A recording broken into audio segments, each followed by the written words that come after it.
Now it's time for something completely different. I know this isn't typically something that I do on this channel, being making any sort of list, let alone a year-end one. It's a lot more work than I'm willing to commit to making just one video, and I genuinely just don't have the energy to work on the same project for an extended period of time. My general rule of thumb is that if a video can't be finished in one sitting, it's never going to get finished, and for the most part, that's been true. But wait! I hear you saying at your computer screen. You've made a year-end list before, and you are technically correct. I did make a year-end list in 2020, but I did that with stuff that I'd already talked about, and honestly, I'm considering that one a mulligan in the grand scheme of things because that video really wasn't that great. The main difference between this list and that one is that this list is going to be comprised of stuff that I've never talked about before. Now, I normally tend to stay away from the Billboard Hot 100 because pretty much every other music critic on this platform talks about it to death. Even though it is difficult to gain traction while reviewing music that I listen to recreationally, I've taken a stance against talking about the Hot 100 out of the sheer volume of people already doing it.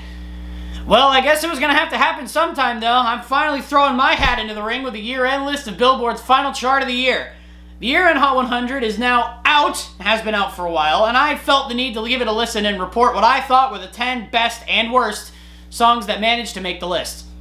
But first, a few rules and a disclaimer before we begin. I don't have many rules for this video, but the ones that I do have are there for a reason. First, the most obvious one, the song has to appear somewhere on Billboard's year-end Hot 100. This was mainly to narrow down the number of songs I had to listen to in order to make this video. Secondly, only one song per artist on the list. This is in place to make it so one artist cannot dominate the entire list. For example, if I really enjoyed Sour, I'd have to pick one song off of it to make sure that Olivia Rodrigo doesn't make up half the list. To be completely honest, I'm referring to this as the BTS rule to keep myself in check from including both Dynamite and Butter on the list at the same time. Anyway, the final rule is that the song has to have been released in either 2020 or 2021.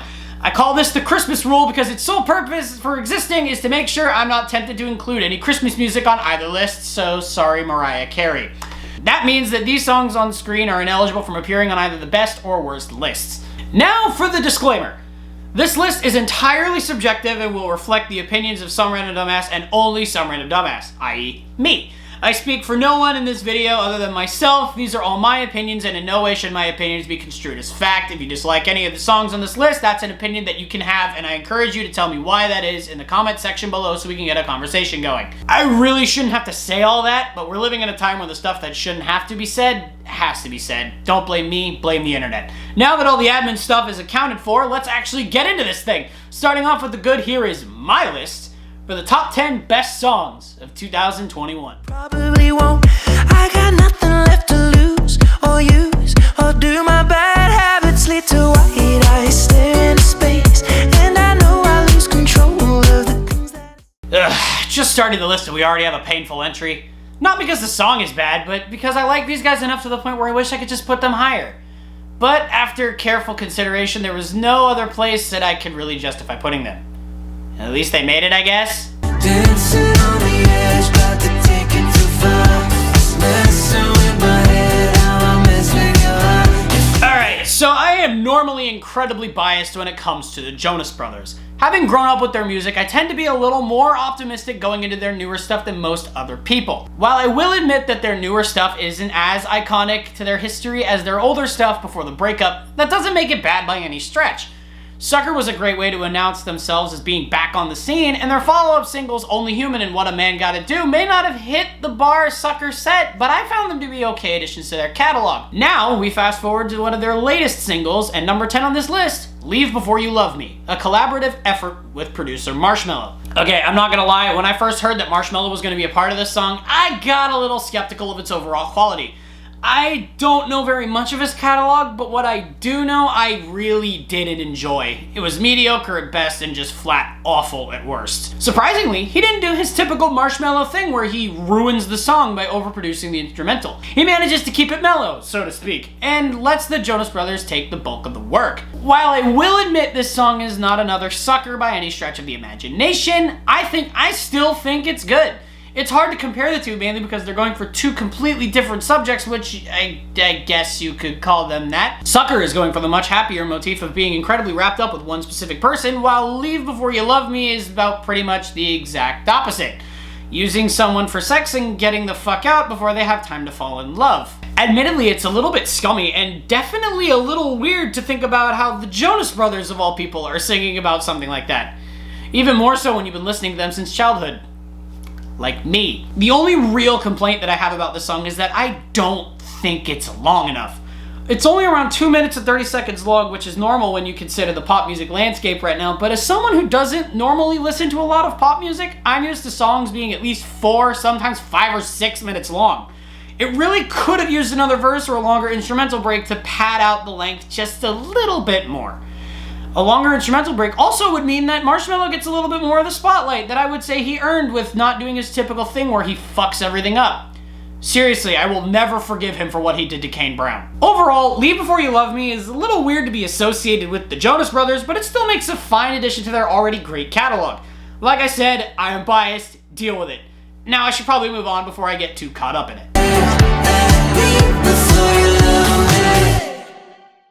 My bad habits lead to white eyes staring into space, and I know I lose control. Back to this list before I started writing this made me realize that a lot of people are going to really disagree with me on some of my picks, at least with the placement of a few of them. There are a few songs on this list that you probably wouldn't have expected to see, especially when you think about me and what I like. Case in point, All of the queens who are fighting alone, baby, you're not dancing on your own. not gonna lie, I was surprised too. Of every song that I included on this list, this one was definitely the song I was most surprised by. I wasn't exactly a fan of what I had heard of Ava Max before this song, so coming in I had very low expectations. Upon my first listen, I was immediately struck by the vocal take on the chorus. Something about the effect that they used in her voice just hit my ears the exact right way. And then the first verse started and I was immediately taken out of it. I definitely am confident in saying that I don't like the way the verses sound in this song. To me, the verses and the chorus just don't sound like they're part of the same song. I don't think they sound very similar at all. Maybe it's in her delivery of the lines and the difference in power between the verses and the choruses, but I'm not entirely sure. Moving past that, let me go back to what I like about this song. As I said, I absolutely adore the chorus of this song. From a lyrical standpoint, it's very simple, but it's the production that I especially want to highlight. The effect on Ava's voice is nice, and it accents the synth track behind her well. The instrumental of the song as a whole is also very well put together. I really enjoy the way that it changes from verse to chorus, the way it picks up during the chorus and gives you a bit of a distraction from the vocal take to becoming much more simplistic during the chorus, forcing you to listen to her voice and that effect I love so very much, in case you haven't picked up on that yet. Another thing I love about this song? It just has a random fucking guitar solo in it, which I will never turn down.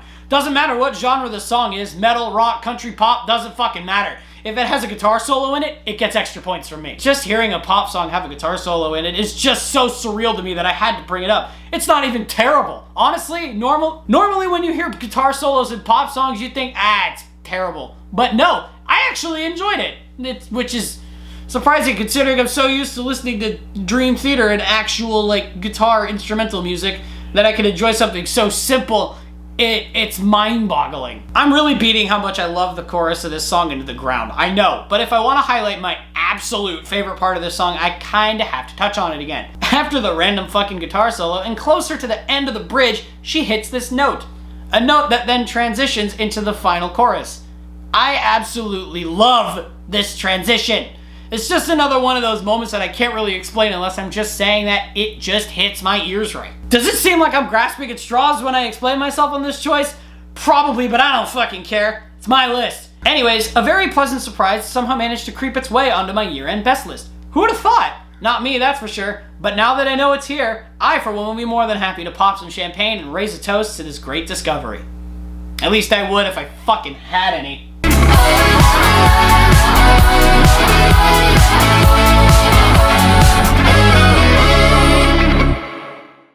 My bad habits lead to white eyes staring into space, and I know I lose control. Breakup songs are really a theme of the 2021 year-end list. It was something that I came to notice about halfway through my prolonged listen through the final chart. I honestly didn't think there were so many ways to tackle one life event, and to be honest, there really aren't. Most of the breakup songs that were on this chart sounded relatively similar to each other in their delivery and structure. But there is always at least one exception to every rule. I saw you dancing in a crowded room. You look so Bet you didn't expect to see this one so low. Honestly, neither did I. When I was originally going through the charts for this list, I had initially thought this was not only going to make the list, but be up much higher.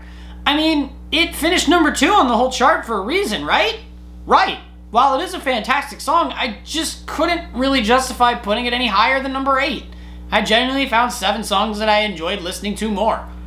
Now, getting past that, what's so special about this song? What separates it from other breakup songs that ended the year on the charts? Aside from it being released by The Weeknd, who I'm fairly confident in saying is on fucking fire right now, this song has a sound and overall feeling that I don't think is matched. The bass and drums are definitely the most prominent parts of the instrumental, making a beat that is very well complemented by the soft synth melodies as well as The Weeknd's voice. Now, I don't know if they used an actual bass for the song, but if they did, kudos to them. Bass lines always sound much better when they're played on an actual bass rather than a machine, to me at least. Even though the instrumental doesn't feel fast, The Weeknd's performance makes it feel like it's moving along at a decent pace. The main thing that sets this song apart from the other breakup songs on the chart this year is the lyrics. The approach that The Weeknd took with expressing his feelings about a breakup is something that I've only ever seen done one other time. In some random country song by Chris Cagle named Look What I've Done. That song, much like Save Your Tears, is about ending a relationship, having some time pass, running into the ex, and seeing them happy with another guy that isn't the person singing. The only main difference between that song and our subject song is that Chris Cagle tries to show happiness for his former partner but failing miserably, while The Weeknd is still expecting the ex to be sad over him leaving her, and when she's not only not sad, but doing much better than she did while she was with him, he doesn't know how to handle it. The Weeknd then basically spirals and starts to want her back, even though he knows very well that that's absolutely not gonna happen. Okay, I know there's a lot that I'm leaving out of that description. After Hours is an album that begs to be listened from beginning to end, no shuffling. From what I've heard, the entire album tells a story of a relationship that he has with the woman in this song, and it goes through the different stages of it all. I didn't really have time to listen to the whole thing because of this video, so I just have to go off the word of a few other reviewers that I watch who did a much better job of overviewing the song than I did. But I guess I could say that not having easy targets like this does kind of make me want to cry, so I guess I can save my tears for another day. save your tears for another day. My bad habits lead to white eyes stare into space, and I know I lose control of the... Speaking of easy targets, If you wanna run away with me, I know a galaxy and I can take you for a ride. I had a premonition that we fell into... hard to justify putting the 2 highest charting songs this low on a best list, but I'll give it my best shot. Much like with Save Your Tears, it was all a matter of finding songs that I just enjoyed listening to more. I really wish it went deeper than that, but it doesn't. That's my justification. If you don't like it, you can either A, make your own list, or B, shut up. Your choice. One of the things that caught my attention upon my first listen was the verse melody. I never heard anything quite like it, and I absolutely love it. Something about Dua Lipa's voice fits this kind of delivery near perfectly. I honestly don't think anyone else could have pulled it off and have it sound as good. Like, her performance on this song is easily one of my favorite vocal performances on a song this year, close behind a few songs that will be showing up a little later. Add in a simple yet effective instrumental and you have all the components that can make a song really, really good. Sonically, the song is amazing. The vocal performance and instrumental make this one of the most fun songs to listen to that came out this year. And honestly, it makes me see why this song had a little bit of traction on TikTok. The main difference between this song and other TikTok songs that managed a spot on the chart are that other songs felt like they were made for TikTok but got picked up by the radio, while this song feels like that it was made for the radio and got picked up by TikTok. It honestly felt refreshing to listen to a song that was prominent on TikTok that didn't feel like it was made for cheap internet clicks. While it certainly translated well to TikTok, the song overall felt like there was more to it than the moments that were able to be clipped for whatever the fuck it was even used for. I could look at most other songs that got popular off that app and give a good guess as to what 20 seconds of it was popular with the people on it, but I can't really do it with this one. Well, I mean, I can pretend like I don't know that it's the pre-chorus, but that does nothing for the video, so I'm just gonna pretend like I can't figure it out. Okay, getting off that godforsaken app for a second, let me talk about something else. I'm sorry, I'm just sick of talking about TikTok, and honestly, TikTok in general, but that's beside the point. 2 things I had a problem with when it comes to this song. For one, it felt like the mix got a little bit loud at times. Nothing is inherently wrong with that, it's remedied by turning the fucking volume down, but listening to it for the first time, it caught me a little off guard that the verses and chorus were so different from a volume standpoint. The second thing that I didn't like about this song has to do more with DaBaby. Not the fact that his verse is bad, it's just that he was involved at all. I honestly just hate to imagine that a garbage human was involved in any way with a song this great. Yeah, I know this happens all the fucking time. Chris Brown's still famous, but fuck that guy, that's what I'm trying to say. Overall, this song really kept me going while I was going through the entire chart. Whenever I had a stretch of songs that I despised listening to, and oh boy, I had a few, I always came back to this song to just kind of cleanse my ears and get ready for the next batch. No matter how many times I came back to it, it had me levitating every single time. You can fly away with me tonight. You can fly away with me tonight. Baby, let me. My bad habits lead to white eyes staring into space, and I know I lose control. As I'm sure a lot of you know by now, I'm a sucker for some good rock music. Between appreciating when musicians use real instruments in their music and growing up with the people I grew up with, I've been impartial to it for a while now. This being said, I was never really into punk rock music. I was never really angry enough with my situation to listen to any more of it than some Green Day here and there. I guess you know what, as soon as I said punk, most of you probably already figured out where this is going, so let's just get it over with.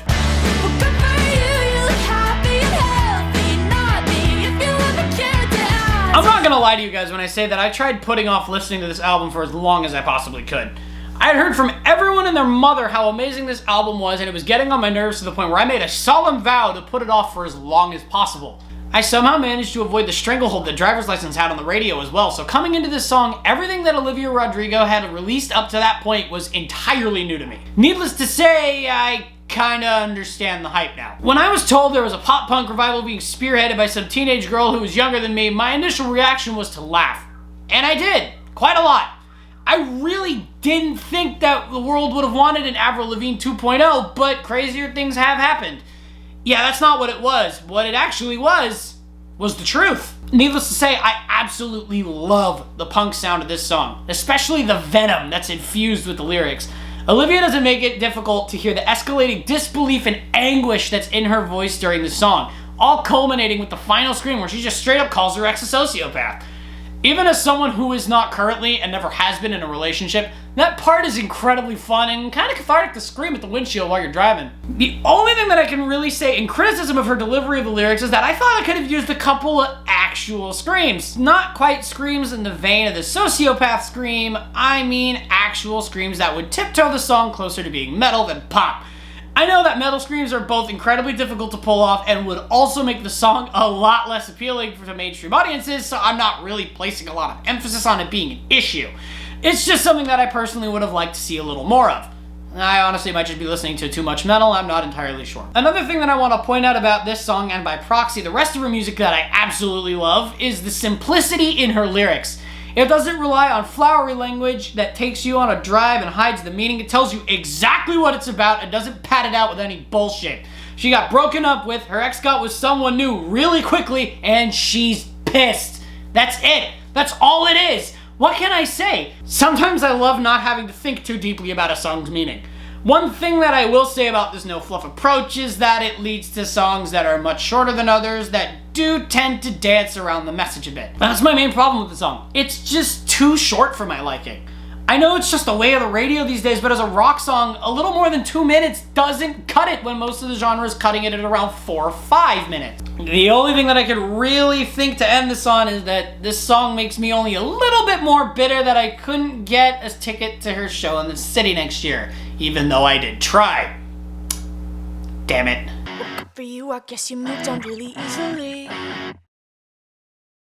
My bad habits lead to white eyes staring into space, and I know I lose control of the... Circling back to the music that I was raised with, there was one other genre that was prominent during my youth. What is now the official radio network of the Oakland Athletics used to be my hometown's epicenter for country music. Started with a bear, digivolved to a wolf, and left us for baseball God knows how long ago. Most of my time as a kid riding in the car was tuned to this station. Needless to say, I'm very nostalgic for country music whenever someone turns it on. Thankfully, the year-end charts had the perfect song for me to both give me new country to listen to and remind me of the songs of my past. Everybody got a small town anthem. Everybody got a story to tell. You probably didn't expect a country song to touch this list. No one seems to like country music these days, especially in 2021 when everyone and their mother is saying that country had such a shit year. Saying that this is one of the best songs of the year is a hill that I'm very happy to die on. As I hinted in the intro for this entry, country music is one of the fundamental building blocks in shaping the way I listen to music. Hearing Thomas Rhett's golden voice referencing songs of country's past almost brought me to tears when I first listened to this song. Hearing some of those titles brought me back to a time when I had a lot less to care about aside from what was gonna be on the radio on my way to school. Before the idea of YouTube and other social media chewed me up and spat out the person you see before you today. So getting back to the song for a bit, I love the way this song sounds. Yes, Thomas Rhett's voice contributes a lot to this, but it works with the instrumental beautifully. I would try to explain it better than that, but it's another one of those situations, much like Kings and Queens, where it just hits my ears right and I can't really explain it. Sorry, I'd explain it better if I could. This song has probably my favorite set of lyrics out of any song on this list, honorable mentions included, as if that wasn't already obvious. Country music is legit the only music genre that can make me cry on a consistent basis. Sprinkling in references to iconic older country songs made me immeasurably happier than I was before the song started, when I just had to listen to a slog full of Drake and Doja Cat. It started to make me wish I could just listen to country and be a kid again, but that's not really important right now. All in all, What's Your Country Song is a great song, but more than that, it's a piece of music that allows me to sit back and remember all those times I had singing country music in the car when I was a kid. This is obviously a very personal entry for me, and it's really difficult to explain personal feelings in any sort of objectivity. For me, at least. Well, what's my country song? I got a few, and this is one of them. Yeah, what's your country song? My bad habits lead to white eyes stare into space, and I know I lose control of the... I may be wrong on this, but I'm willing to assume that some of you have noticed the absence of a certain elephant in the room from the Year-End Hot 100. Some of you have to know that there's a certain song that finished relatively high on the year-end chart by this performer that I really like. Perhaps a song that I've already made a video on. Maybe even a song that I promised a full-fledged review on that I never got around to doing? No? Doesn't ring any bells? Huh. Oh well. A side step right left took my beat. I like the Okay, it is finally time for me to talk about this song again. I swear I've been trying to write a review that does the song justice ever since I posted the original video back in May. I don't know exactly what happened with it and why it kept getting put on the back burner enough times to the point where I legitimately forgot about it until I started putting this list together. Anyway, let's stop dwelling on the past and finally talk about it. For starters, the instrumental track.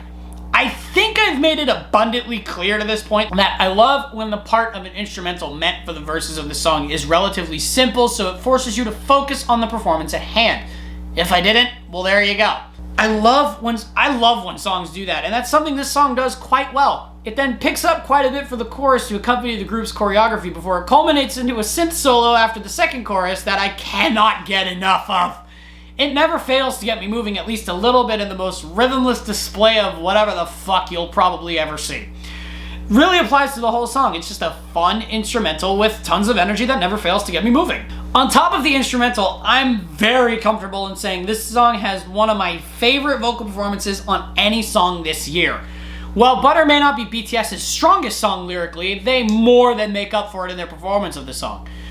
Every single member shines in their parts, from the vocalists in the beginning to the rappers at the end. I'm not gonna lie when I say that it was incredibly difficult to write down notes while I was listening to this song for the research portion of the video, because I was too busy singing the entire time.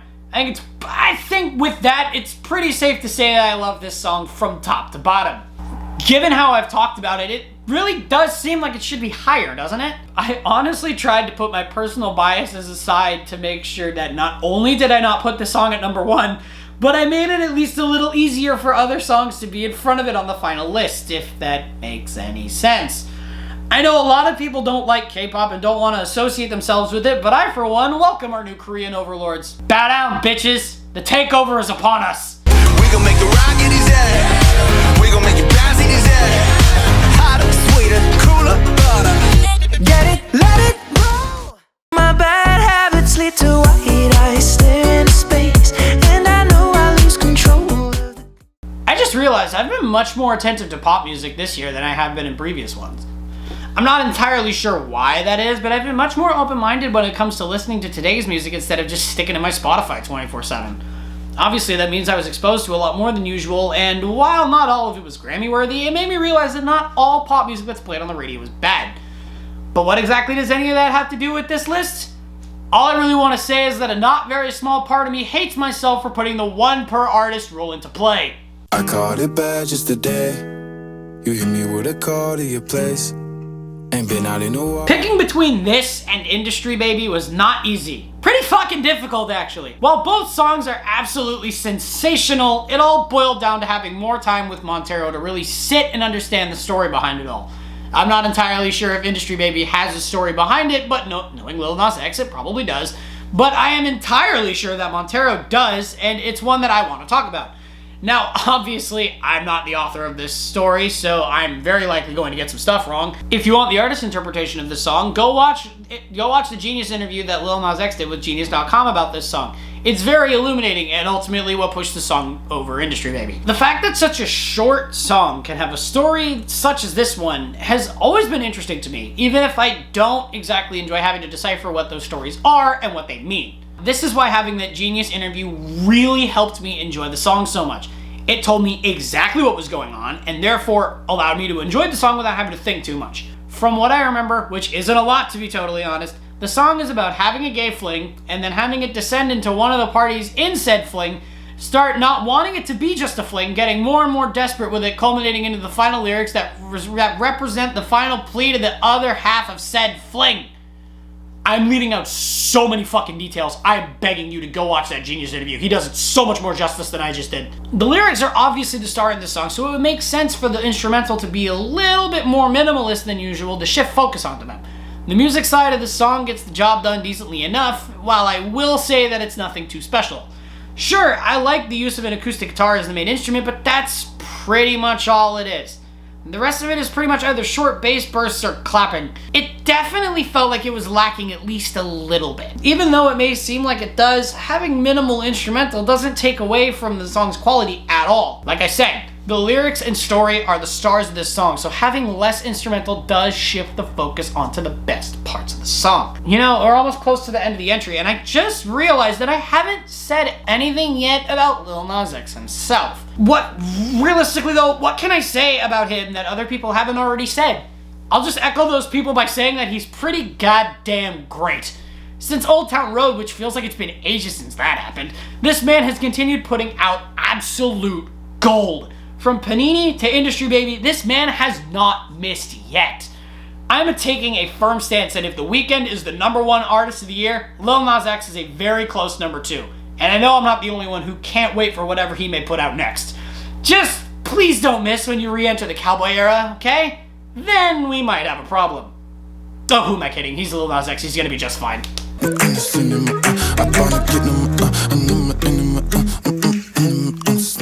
My bad habits lead to white eyes stare into space, and I know I lose control. I don't know if I've had any truly eyebrow-raising picks on this list. I like to think that my tastes tend to line up with the general consensus, and that I'm not in the minority on anything I've said in this video. Maybe some of the lower songs are debatable, but I like to think that most of the middle of this list are songs that everyone seems to think are some of the best songs of the year. But considering the public opinion on country music, that's very likely not the case. For both number 5 and... I've got some famous friends you probably never heard of, but back in Rutherford. Here's the one that's most likely to raise some eyebrows. I haven't seen many people talk about this song on other top 10 best of the year lists, and I don't see why that is. Maybe it didn't spend enough time in the top 40 or didn't match up with whatever other rules other critics include to narrow down how much they have to listen to for research purposes. Maybe they just don't like country, who knows? Not me, that's for fucking sure. I'd only heard short clips of the song prior to deciding that I was gonna make this video. And while I remember liking what I was hearing, I never thought to seek it out for a full listen for some reason. But imagine my excitement when I find out that it's on the year-end Hot 100 in the nice spot. It charted at number 69, and I love that. Granted, that didn't factor into my rankings at all. I just wanted to make that known. Before this song, both Chris Young and Kane Brown weren't really on my radar. Sure, each of them had songs that I liked, but I never really thought much of either of them. Especially Kane Brown. He lost a little bit of my respect when he did that song with Marshmello. Just a little bit. I honestly would have never thought they'd make such a great duo. On their own, their voices are pretty good, but together they sound amazing. They complement each other so well, with Chris taking the lower notes and Kane accessing his upper registry for some great sounding harmony on the chorus and bridge. With this difference in sound, this song strikes me as something that I would have sung with my sister in the car when we were younger. Maybe even now on a long car ride. Another thing that I absolutely love about this song are the lyrics. When you break it down to its basics, it's just Chris Young and Kane Brown talking about their friends from their hometown. But more than that, it's both men talking about their accomplishments, what they do for a living, and generally just sounding happy for them in everything that they do. The way these lyrics and their delivery sync up genuinely make me feel happy for what I can assume are completely fictional characters. Especially Megan. It's hard work to be a teacher, so having one teacher 5 years in a row is absolutely astounding to say the very least. All of it reminds me of me in a way, because I'm always happy to talk about my friends and what they're doing with themselves. And before my mom tells me that that is a complete fucking lie. Now, take all that and wrap it up with a very energetic, fun, and extra twangy instrumental, and you've got an amazing country song that has a permanent spot on pretty much every single playlist I can think of. When I think of songs like this, it makes me wonder how some people can hate the genre. Sure, everyone has its duds, but they all also have some serious gems. Call it me being nostalgic for my childhood, I know it's not that. I genuinely love everything about this song. But the main question is, if I love this song so much, what could possibly top it? I got some famous friends, yeah. My bad habits lead to white eyes staring into space, and I know I lose control. Before I get to my number one, I want to get to a few honorable mentions that spotlight a couple songs that I really like that missed out on the list because of the rules that I put in place. Cause I'm in the stars tonight, so watch me bring the fire, set the night light. Well, Butter exists, which was released in 2021, so it had the tiebreaker. I might circle back to this one sometime soon, though. Besides, I already made a video on this song when it came out. Sure, it wasn't very good, but a video's a video.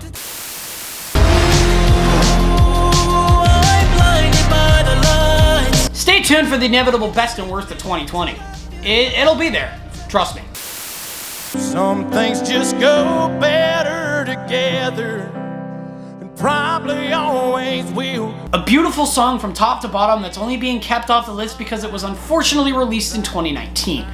All I know is that if it was eligible for the list, it'd be incredibly difficult to choose between this and... This ain't nothing lasts forever, but they ain't saying us together. Okay, copy exactly what I said about Better Together and paste it onto this song. It still applies to a T. Luke Combs was on a fucking roll in 2019, and I honestly cannot wait to go back and listen to it again. Red lights, stop signs, I still see your face. Picking between this song and Good For You was hard. I would totally put it on the list if I didn't care about variety at all. All I can really say is just to think that Sabrina Carpenter released Skin to respond to this just makes me laugh thinking about it. Still has that mix of raw emotion and lyrics so simple that it's pretty goddamn staggering. So thanks, Liv. I really owe you one for making writing your entries much easier than everyone else. My bad habits lead to white eyes staring into space, and I know I lose control. With the way I talked about Famous Friends, a lot of you are probably confused with the fact that it's not number one. Like, how is that even possible? A song I very clearly love everything about not being on the top of a completely subjective list? Now just saying it out loud makes it sound even more ridiculous than it probably is. When I was initially ranking these songs, I was bullish on making Famous Friends my number one, but another song came to my mind. All I had to do was leave the door open and let it come to me. I'ma leave the door open. Another easy target? Perhaps. Doesn't matter. This song's pretty goddamn amazing. Silk Sonic's first single has come out of nowhere to top my first proper year-end list. The surprisingly dynamic duo of Bruno Mars and Anderson .Paak came from pretty much out of nowhere to deliver one of the most sensual songs I think I've ever heard. I know about Bruno Mars and who he is, so him being tied to something amazing was never a surprise, especially when they were going for this kind of vibe. It seems like Bruno has the perfect voice for this song. His delivery on the pre-chorus is perfectly complemented by the soft and velvety instrumental. Most of my surprise came from Anderson .Paak, who I will admit I did not know anything about coming into this song for the first time. The extent of thoughts I had about him were pretty much, Anthony Fantano seems to like him, so that's something. His voice goes with Bruno so well, it's pretty fucking staggering. Their voices together in the instrumental being as smooth and soft as it is helps contribute to a song with such a relaxed vibe that I could see myself just chilling and smoking to it. And I don't and probably never will smoke. The lyrics of the song aren't too complicated either. It's about Bruno and Anderson trying to entice their respective ladies back to their place for a nice, upscale romantic evening, with them listing off the amenities that they're offering should their women blow off their plans to spend the evening with them. Now, I'm a completely straight male, but I would be a liar if I said that fillets in a warm pool weren't at all enticing. While I may not exactly relate to these lyrics as much as Famous Friends, I will say that they get the job done in regards to going with the situation the song is trying to depict. Now, wait. This begs the question. If both Famous Friends and Leave the Door Open are sensational songs with great instrumentals, great dual vocals, and lyrics that are both simple enough to be understood and descriptive enough to be enjoyed, what pushed Leave the Door Open to be ranked over Famous Friends as my best song of the year? Well, Leave the Door Open does one thing that Famous Friends doesn't. I'ma leave my door open. This key change. Yes, Leave the Door Open is number one because of a key change. Yell at me if you want, but I'm gonna be honest, I am a sucker for a key change in a song, especially if it's amazing, and this one is amazing. It's probably a really stupid thing to push a song over the edge in a ranking such as this, but remember, this is a completely subjective list, and key changes always net extra points with me. In conclusion, Leave the Door Open is an amazing song with an incredibly relaxed atmosphere, soft instrumental, near angelic vocal work from both Bruno Mars and Anderson .Paak, and a beautiful key change to act as a cherry on top of it all. It is absolutely more than deserving to be the top spot on my first ever proper year-end best list. Congratulations, Silk Sonic! Well, that's all for me today. I'll see you guys in the next couple weeks for the worst list. See you then.